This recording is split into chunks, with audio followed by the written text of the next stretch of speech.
I'm Janeline Maniquis and welcome sa Day in My Life. Pero bago yan, ipapakilala ko muna ang aking asawa na si CJ Maniquis at ang aking dalawang anak na si Charles and DK. Hi, Kana!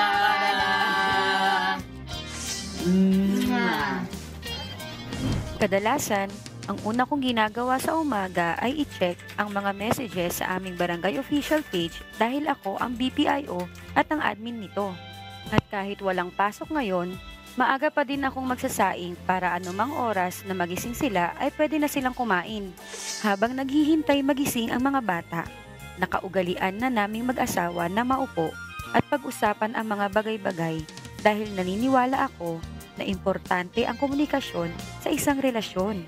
After kumain, nagpasama ako kay Dada CJ na kunan ng picture ang facilities ng barangay kasi kailangan ito ng sekretary namin. Official photographer din kasi ako ng barangay namin eh. Bago umuwi ay nag-date pa nga kami, nag-samgyup kami. Ayan, gabi na at nakauwi na kami. Since may gustong panoorin na movie si Dada, syempre sasamahan ko siya. Hanggat may chance kasi na makapag-banding kami ay ginagrab ko talaga. Hindi kasi araw-araw ay maraming oras ang mag-asawa para makapag-banding. Isa din siguro to sa sikreto ng relationship namin. Kaya kahit 16 years na kaming married, para pa din kaming nagliligawan. Bilang ilaw ng tahanan, isa sa responsibilidad nating pasayahin ang ating mga asawa. Kaya wag na wag tayong mawawala ng gana at oras para lambingin at makipag-banding sa kanila. Hanggang dito na lang. Maraming salamat! Ang cute naman! Yes, ito na po ang pinaka-aabangan ng lahat. Let's welcome ang Mrs. K of the day, Mrs. Jen Maniquis.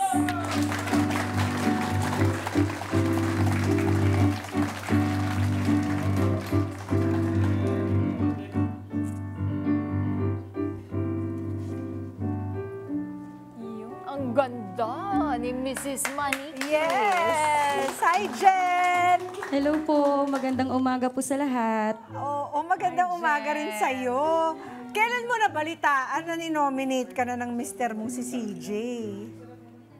Parang kahapon lang yata. Oo, nung kailangan mo na pumunta dito, no? Oo, tsaka mag-edit. Mag-edit ng video. Ako din yung video gumawa. Ano naging reaction mo? Na sweetan ka ba? Na sorpresa ka? Or lagi ka bang vino-volunteer ni mister? Feeling ko bumawi siya kasi ginawa ko rin sa kanya nung una yun eh. Saan naman yun? Sa kabilang station po. Ni-nominate mo siya for? Parang mag-e-extra siya sa sayaw na hindi naman po siya sumasayaw. Ganun po. Kaya feeling ko bumabawi lang talaga siya ngayon eh. Sabi nung may nabalitaan kasi ko na ang paraan niyo daw ng pag-meet ni mister ay hinabol-habol ka daw niya. Totoo ba yun? Yes po. Akala ko nga po, hold-upper siya nun eh. O, tama! May pagka-stalker pala to si CJ. Ano nangyari? Kwento mo nga. Kasi, hindi ko alam, nung night na yon, bigla na ko na lang naisipan mag-bus. Pag gumigimik ako, usually, or talagang nagtataxi ako pa uwi. Pero that night, that madaling araw, nag-bus ako, may nakita ako sa Muñoz na bumaba ng bus na naka-backpack. Tapos ang puti-puti ng mukha, punong-puno ng pulbo. Nung nakita niya ako, sinusundan niya na ako. Sa sobrang takot ko sa kanya, lumalayo ako, pumunta ako sa maraming tao. Pag lumilingon ako sa likod ko, nandun na naman siya. So sabi ko, naku Lord, tulungan mo ko, ganyan-ganyan. Ilayo mo ko sa masamang to, ganyan-ganyan. Tapos, lumipat na naman ulit ako ng side, andun na naman siya. Tapos, sumakay na ako ng bus. Pag sakay ko ng bus, ang ginagawa ko, sumasakay ako sa harap. Kasi, mas safe, tapos malapit sa konduktor at driver. Tama. Yung likod, sobrang luwag. Yung harap ng bus, parang isa na lang yung vacant. Nagulat ako, doon siya sumakay sa katabi ko na vacant, isa na lang. Tapos ang taba pa ng dalawang katabi niya, kaya natakot ako, sabi ko, stalker. Tapos sabi ko, Lord, pag ito bumaba sa may something sa amin ito. Baba ako. Bumaba din siya. Tapos takot akong tumawid ng kalsada. Siya para siyang ano, alam mo yung ang yabang-yabang. Akala mo ang laking tao, yung bus paparating sabi niyo, sige miss, daan. Ganon yung akala mo ang laki-laking tao. Pinahinto ang mundo.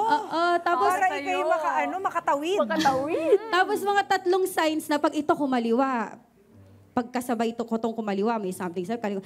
Nakapang-4 na, lahat nasusundan talaga niya ako. Tapos bigla niya akong tinanong, "Hi, miss, saan ka uuwi?" Di ako, habang naglalakad, sabi niya, "Miss, saan ka uuwi?" "Sa Bagumbong." "Bakit mo sinabi ko saan ka nakatira?" Ang dami kong alias dati, ang dami kong pet name, ganyan. Tapos siya, isang tanong, isang sagot. Sabi niya, "Sino ka? Anong pangalan mo?" "Jen." "Ano ba talaga, Jen? Ano bang ginagawa mo?" Sabi ko, ikaw ang pangalan mo, Jolo. Sabi niya, pagtingin ko, oo nga, kamukha mo nga si Jolo. Doon na nagsimula nun. Nakuha ka sa pahabol-habol, Jen. Ang galing mo Si dyan, CJ naman, CJ. ano naman ang nakita mo kay Jen at bigla mo siyang pinaghahabol? Parang naano na lang po ako, biglang doon na lang natunong Pansin. pansin ko, talagang siya na lang yung focus ko talaga. Wow! Hindi ka ba natatakot na ma-pepper spray? Eh, Lagi, ano yung naka-attract sa'yo kung bakit hindi mo na siya pinakawalan? kasi ako po yung unang pagbaba ko pa lang, kita ko na kaagad siya. At ang sabi niya yun na nga, hindi ka na nga niya pinakawalan. Ganun na nga po. Oo. Sabi mo nga kanina dun sa video mo, you make sure na na-appreciate mo siya. Ano yung pinaka na-appreciate mo kay CJ? Yung kahit na yung pananaw niya is iba sa akin, chinaga ko siya pero nagkaroon siya ng bunga. Pinakinggan niya na rin ako finally. Yung dating siya, sobrang malayo na siya doon. Malayong-malayo na siya doon. Na-appreciate ko siya sa pag-appreciate niya sa akin. Kung ano yung mga sinasabi ko kahit masakit, pinapakinggan naman na niya ngayon. Sweet Natututo naman ni sa isa't CJ. isa. Yes. Nakikinig. Ganyan po tayo, mga mister, ha? Makinig. Yung mga future husband namin ni Amiga, ha? Makinig. Ikaw ba, meron ka pang me time? Bukod sa time ninyo together with CJ at yung 2 anak, meron ka ba mga oras na nalalaan para sa iyong sarili lamang? Sa itong nagdaang buwan, wala talaga. Kaya nga yung kilay ko, salubong na. Pero friends na sila. Ganon. Okay, CJ, dyan ka lang ha. Kasi magkakaroon ng isang matinding transformation itong misis mong si Jen. Excited ka na ba? Yes po. Hindi naman sa kailangan, di ba? Opo. Hindi na Maganda niya nga kailangan, siya eh. pero syempre, once in a while, gusto rin natin maging feeling special, di ba? Yun talagang, di ba, Ayos na kinarir ayos. tayo, Talagang pinaghirapan, Exactly. kinabaho. Ang tawag ng iba doon, ganap na ganap. Diba? Ang itsura, ganap na ganap. Kaya naman, Jen, don't worry dahil sagot na namin yung pagpapa-beauty mo. At CJ, upo ka lang dyan. Mamaya titignan natin yung reaction mo paglabas ni Jen after ng kanyang makeover. Siguradong Yes. magugustuhan niyo. Magugustuhan mo yan, Jen. Kaya simulan na natin, tara. Ikaw? Alright. Ikaw mag-aayos? Hindi, sila ni Carl. Thanks, Jen! Thank you, Jen! Okay, on the way na. Sana ang bonggang makeover ang ating Mrs. KU. Handang-handa na nga. At eto na ang pinakaabangan ng pamilya ng ating Mrs. KU of the day. Let's welcome with her brand new bonggang makeover, Mrs. Jen Maniquis. So beautiful. Wow. To me, you are so beautiful.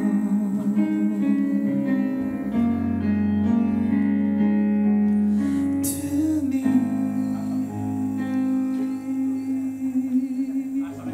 Wow! Now,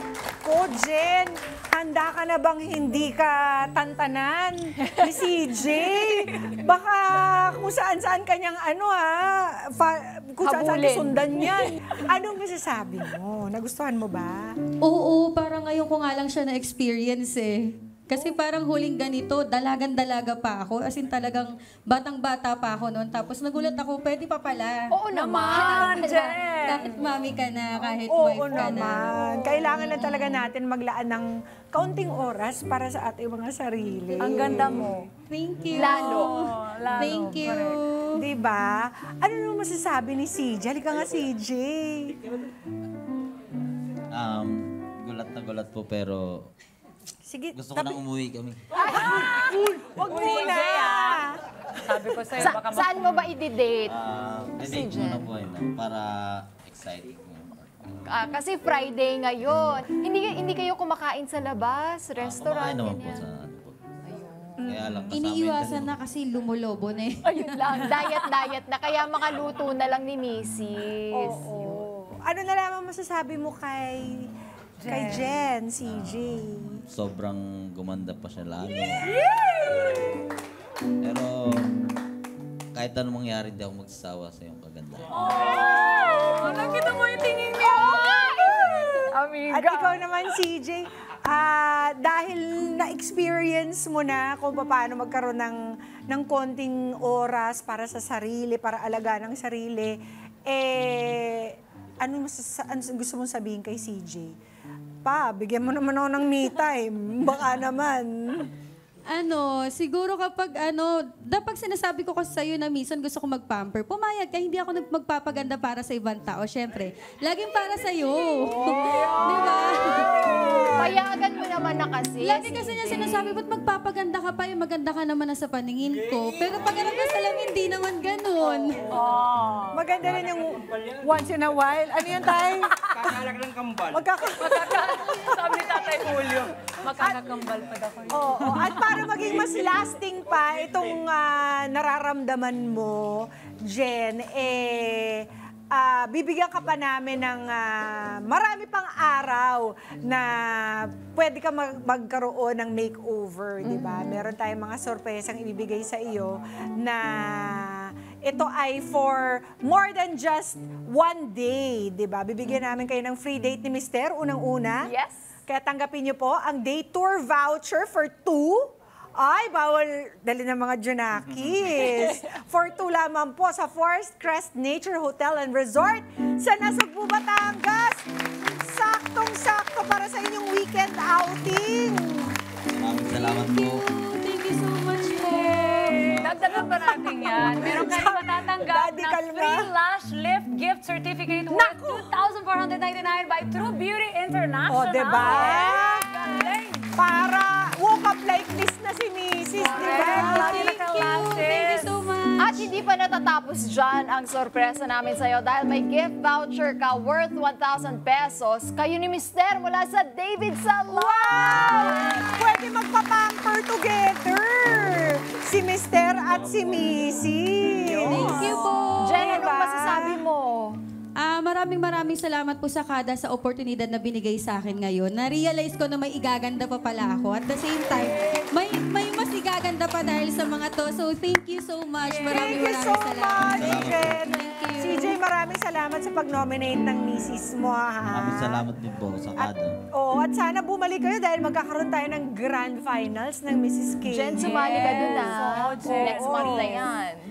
There's more surprises, more prizes dyan po sa finals ng Mrs. KU. Isa na naman pong Mrs. at Mister ang napasaya natin sa araw na ito. CJ, maraming salamat. Jen, maraming salamat.